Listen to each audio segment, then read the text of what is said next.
Welcome back to the Genius Brewing channel. I've got a little extra time today, so I figured I would pull something off the shelves and try out the Brewer's Edge Mash and Boil. I honestly have no idea what I'm going to brew with it, but it's equipment that's fairly new to me, and so I figured I'd give it a go. Let's check it out. Basically, the Mash and Boil is an all-in-one countertop brewing system, kind of similar to the Grainfather, similar to the Robo Brew. They all have kind of different pros and cons. This one is the one that comes in at the least expensive price point, and so I figured I'd give it a go and see how well it all works.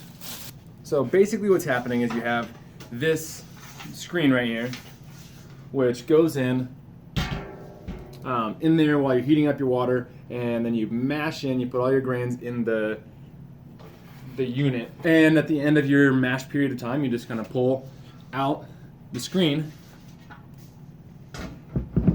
and you set it on top and let your mash water, drain back in. All right, so I do know that I kind of want to try out some of the local malts that we have access to here from Palouse Pint. It's been a while since I've done a beer using the Palouse Pint malts, and so it seems like a good time to revisit it. We've got some of their the Crystal 40 malt, Spokane Pilsner.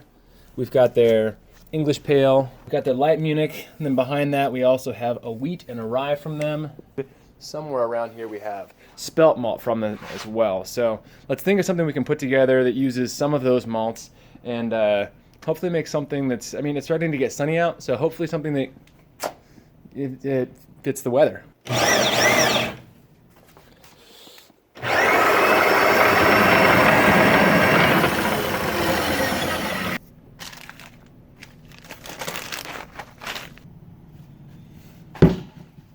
Alright, so just looking at the hops and the grains that I have, I decided to do something like maybe a Hefeweizen or a wit beer or something along those veins. So I went with 5 pounds of the Palouse Pint Pilsner malt, 4 pounds of their wheat malt, 2 pounds of their spelt malt, and then I added a little bit of acid malt just for mash pH and a little bit of flavor balance as well.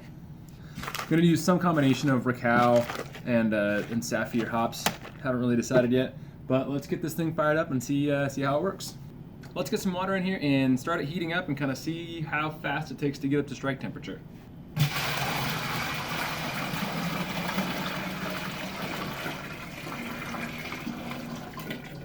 2 quarts per gallon, math I'm not used to. 2 quarts per gallon is going to be 22, 1.5 is going to be 18, 4.5-ish quarts, 6 gallons. I got some water in here. I ended up going with 1.5 quarts of water per pound of grain just to start off with. We'll kind of see where it ends up falling in when I get the grain in there as well. But that's a good starting point because I do want to sparge a little bit with DI water. I actually want to reduce my mineral content in this beer a little bit, and so I'm going to split it between tap water and DI water. Pretty easy to get in there when it's all offset. See if you can take a look and turn this on.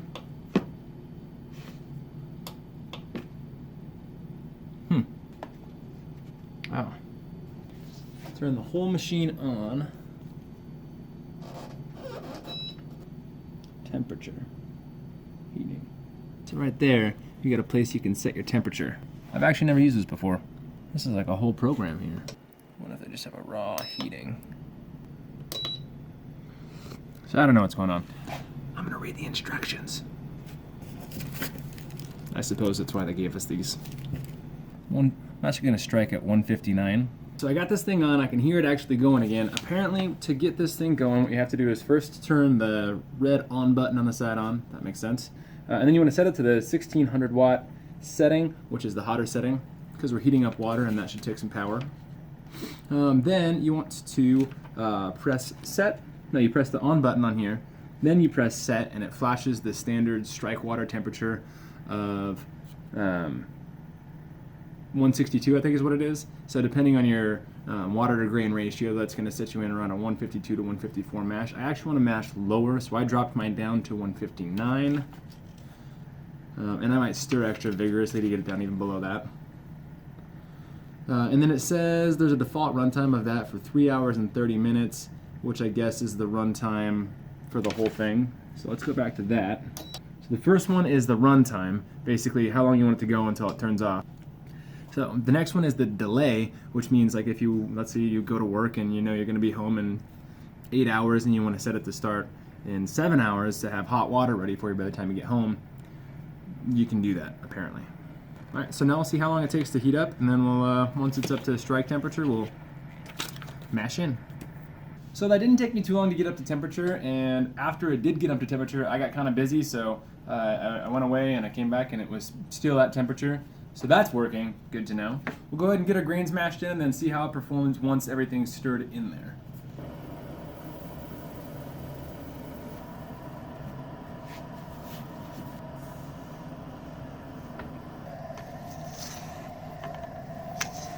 In addition to mixing like that, like I was just doing, I'm also going to try to do a little bit of recirculating. This doesn't have a pump or anything, but I'm just going to use a pitcher and kind of do it by hand.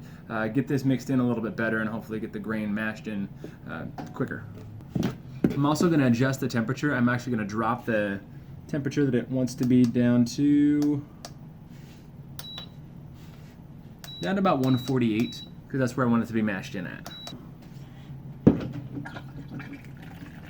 I can already see that the water coming out hasn't really been infused with the grain yet because I haven't done a ton of mixing in, and it's pretty separated the way it's designed. So we use this as kind of a method for recirculating without all the fancy equipment that it usually takes to recirculate.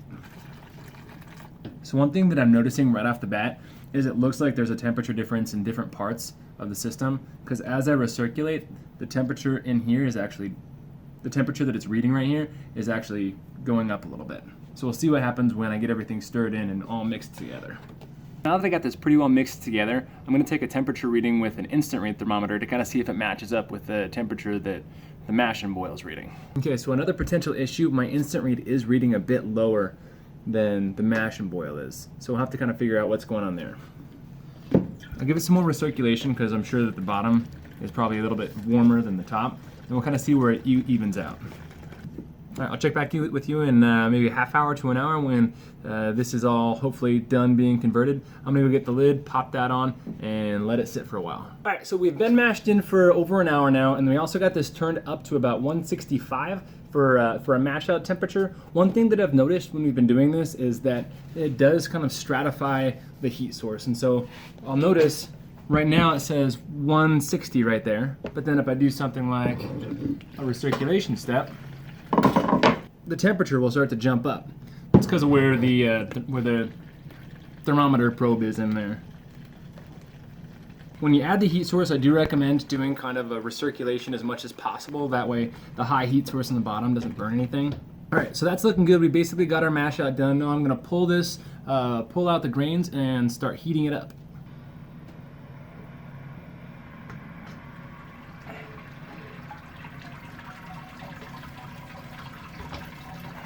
I don't recommend doing this as high up as I have it, because that was really heavy to lift up.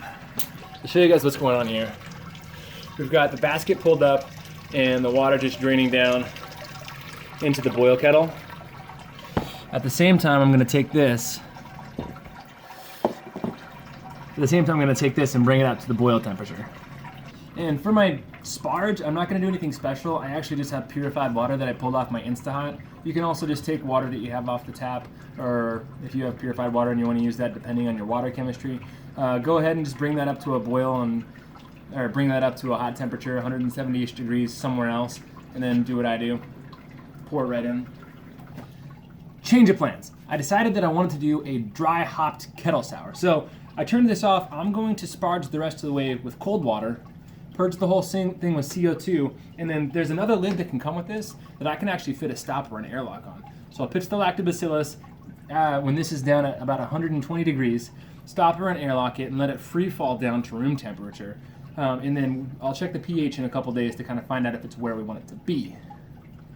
If it is, then we can bring it back up to a boil and hop the hell out of it.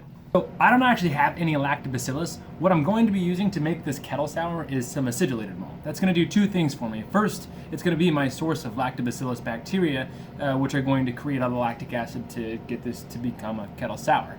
The second thing it's going to do is it's going to immediately drop my pH because it already has lactic acid on it. It's been treated with lactic acid bacteria already, and so that's going to help buffer against any other bacteria getting in there. And it also changes the way that the lactobacillus that's going to be acting on it will metabolize to reduce the risk of things like butyric acid, which is that baby puke kind of flavor. I'll go get my acidulated malt. We're gonna dump this out, and I'm gonna put the acid malt right back in there and dunk it right back in when it's at 120 degrees. Let it sit for about 36 to 48 hours or until the pH is down in that 3.2 range, and then we'll continue the whole brewing process from there. All right, so we're on day 2 now. Let's first go over what we've done so far, and then we'll tell you a couple of cool things that we've been finding out that we're kind of excited about. Just from playing around with this thing. So far, I left yesterday, and we were kind of letting it free fall down to towards that 120 degree range. That's when we wanted to kind of add our acidulated malt. And then what'd you do after that? I got her down there. I actually blew some CO2 up through the valve that's out of the frame right there. And, there's a valve there, trust us. Blew some CO2 up through it. That actually helped cool it down a little bit more, down to that sub 120 mark. And then I put in some acidulated malt from Best Smalls, which is known to have a live lactic culture on it. So we're kind of hoping that that's going to do its thing over the next, 1-2 days, Peter? Yeah, we're going to go for probably about 48 hours and see where the tartness ends up being. And yeah, hopefully what that'll do is it'll get some lactic bacteria going in this guy and make a nice sour base for us. Yeah, that should be pretty fun. And while we were playing with getting this temperature to control down below, I set it at 105 because that's kind of the upper echelon of temperature ranges that lactobacillus, a lot of strains like to live at. And then we were kind of playing around with it and figured out that this thing's kind of cool. It is, yeah. We got it down to 40 degrees is what you can set it down to, so you could actually do a full fermentation in here.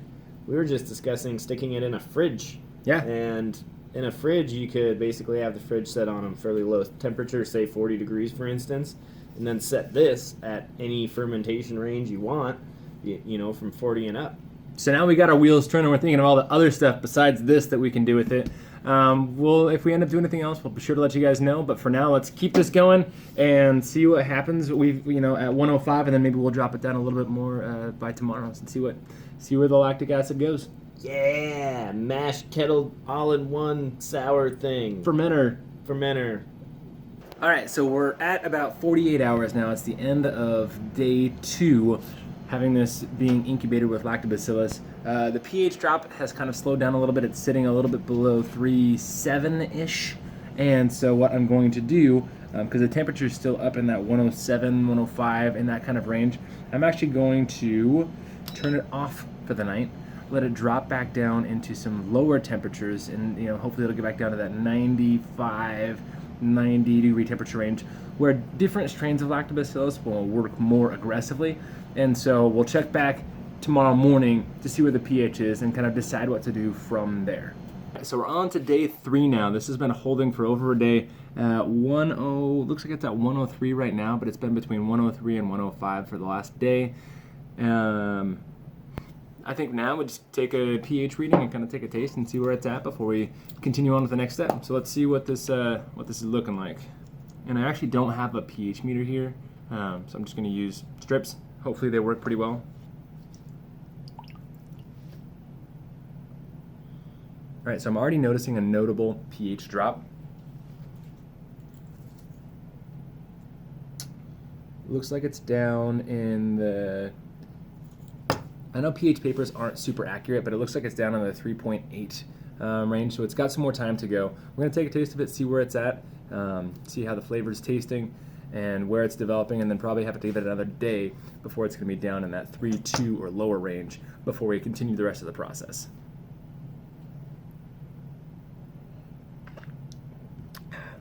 Oh, so I already get that distinct tartness. It's actually tasting really good. It's got some of the it's got the residual sweetness, the sugars in there already as well, and so we've got a lot of good flavors to build on. But we're going to let it sit for another day and develop more acidity.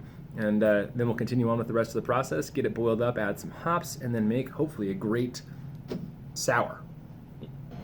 All right, so this has been sitting overnight. Like I said yesterday night, I turned this off and let it free fall down to whatever situation it ends up at. So we're going to take a reading real quick and see where it's at and also see how it's tasting and decide where to go from there. All right. Instantly, I can see it's definitely more green than it was, but only slightly. The tartness is definitely there.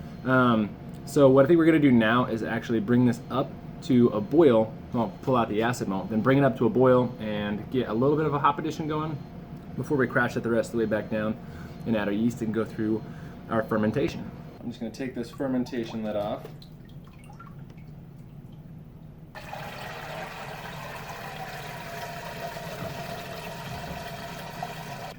All right, so now I got that set at about 220, which is something above the boiling point. I'm gonna let this continue to drain like it is, and I might sparge it a little bit out to make sure I have my full pre-boil volume. But we've got this heated up, and it's about ready to get to a full-on boil. The time it took to get this up to a boil from 80 degrees, pretty close to room temperature, was about 3 hours. Luckily, I have other stuff to do, so I wasn't super concerned with it, but that's one drawback to this. So let's go ahead and get this removed and then start working on what we're gonna do with this boil.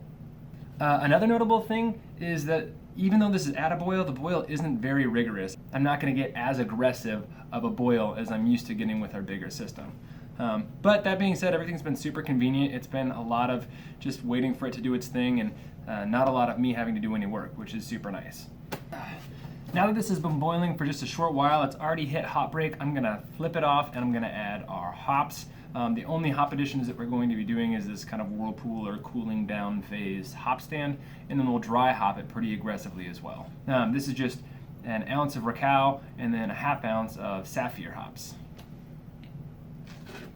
So this brings me to a second drawback to this system.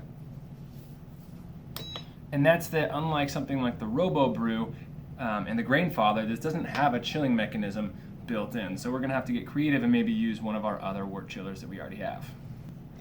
All right, so I got myself a chiller.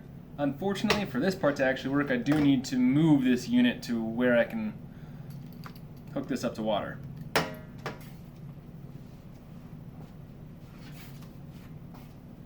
All right, so I got this to a spot where it can get chilled down. I've got that. Got my chiller in there. Get a little bit of motion, get it swirling around.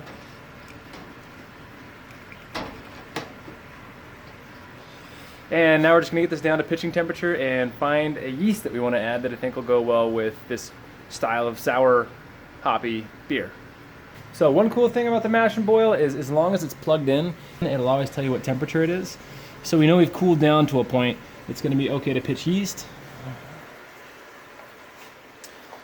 So I'm gonna go ahead and turn this off, and then I'm just gonna transfer right into our Genesis fermenter. I decided not to ferment in here since it's been sitting for a few days and you've got a lot of the protein stuff right there, so I'm not gonna try to let it sit on that for any longer than I have to.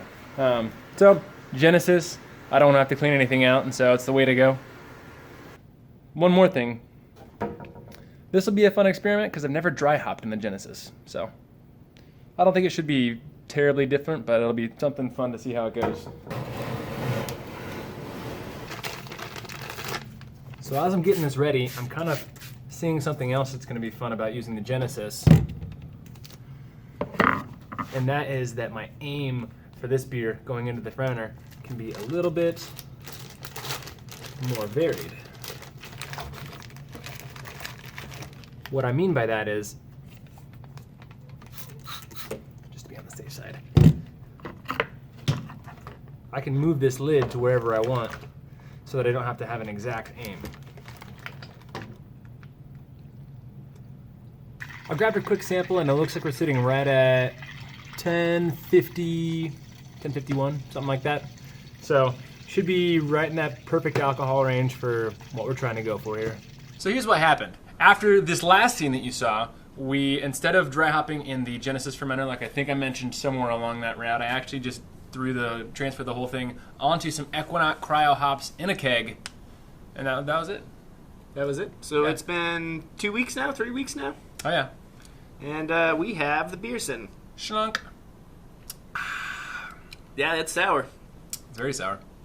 Wow. Yeah, that's but it's nice. That's delightful. It's like the right level of sour. It's like if you never tasted a sour before, I don't think this would be too aggressive for you. Fruity notes, sour, wheat, triticale, yum.